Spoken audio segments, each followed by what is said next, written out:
Hello guys, in this video I'm gonna show you how to add image to text in DaVinci Resolve. So adding an image inside a text is really easy.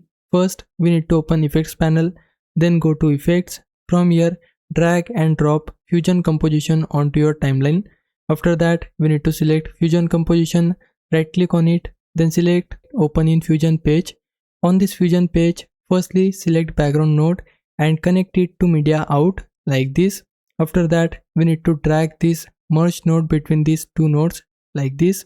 Then we need to add our image which we want to add inside text. So this is the image, we need to drag and drop it here.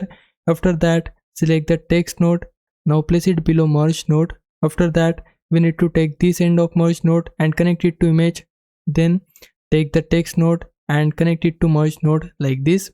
After that we need to type our text. For that select your text node and type the content you want to type here. So I'll just type here text. After that adjust the size of your text. So I'll just make it like this. If you want to change the color of background, then select the background node and from here you can pick the background color of your choice. But I want to completely disable the background. For that just select the background node and reduce the alpha to 0 like this.